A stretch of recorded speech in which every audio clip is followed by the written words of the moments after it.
Hello friend welcome back to my channel song मैंने केमी अच्छा आपण मैंने मुझे आशा करुच्ची जगन्नाथ आशीर्वाद आपण मैंने भले थे मु भी बहुत भले अच्छी तो सांग मैंने आज आम एक नुआ रेसिपी ट्राए करवा।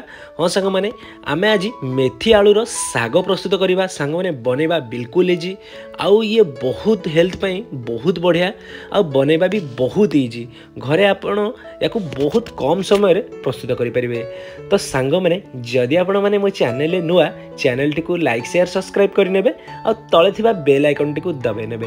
तो सांग माने मेथी साग बने करू चलो आमे वीडियो टी आरंभ करिवा। आ कड़ाई टी भलो भाबरे गरम होला परे 2 ରୁ 3 चमच टी मु तेल दे दूची आ तेल टी परफेक्ट भाबरे टी गरम हे आसलानी। आ गोटे चमच टी मु जीरा दे दूची जीरा टी भलो भाबरे फुटिला परे गोटे चमच टी मु सोरिष दे दूची आ 2 ରୁ 3 टी मु सुखिला लंका दूची। आ द्वारा गोटे भलो बास्ना आसीबो आउ खाइबा बहुत बढ़िया लगिबो। एठी सब गुड़िक भल भाव में फुटीगला दुईटी एठी मु आलू चोपा छड़े रखी भल भाव में देखिपे कट करके नहीं आउे आलू टी आम भल भाव में भाजवा। ये मन रखिए फ्लेम टी को मीडियम रखिए।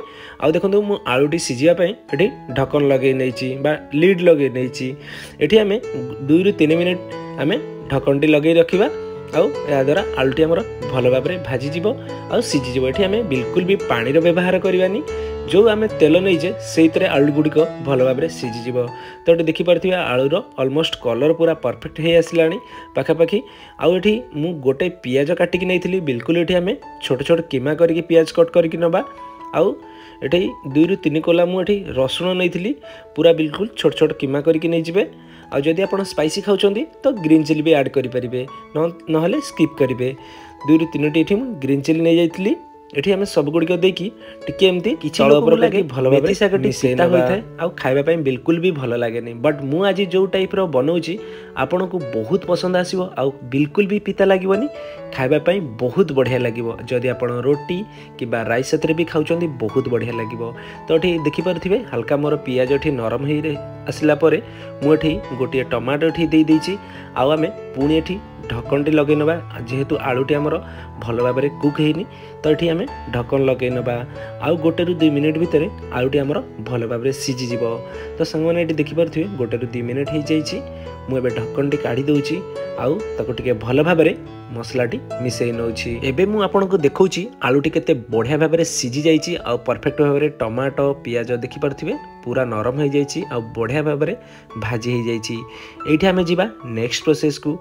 एठी मु किछि मेथी पत्र नहीं मेन जिनसटा यहाँ। तो मेथी पत्रटा को भल भाव में मु देखंतु ताको धोई नहीं धोई सारा एमती देखो बाछि ने बिल्कुल भी आपड़ ए नाड़ा यूज करेंगे। पूरा मेथीर पत्र मुझे नहीं भल भाव में कट कर नहीं। आ मन रखिए कौन सी साग आप बनाऊँ मन रखिए भल भाव में 3 ରୁ 4 थर वाश करेंगे कारण बार्ली किंबा माटी रही जाए आपड़ भल भाव में 3 ରୁ 4 थर वाश करने। तो ये देखिपे केते सुंदर देखा ताकू आम आहरी 2 ରୁ 3 मिनिट ये आम भाजवा जमती मेथी साग गुड़ाक भल भाव में आलू साथी मिसीज। तो देखिपे केते सुंदर भाव में मुझे गोले नौची आउ केते कम समय भितर आमर रेडी हो जाइए मेथी आलूर साग। सांग माने बहुत बढ़िया लगे। आपण रोटी राइस क्या साथ भी या सल्व करेंगे।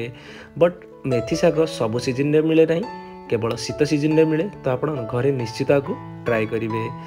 सांग माने वीडियोटी भल लगी लाइक शेयर सब्सक्राइब करेंगे तले थिबा बेल आइकन टी को दबे नेबे। सांग माने आज पे एतिकी जय जगन्नाथ पुणे को नुआ वीडियो रे।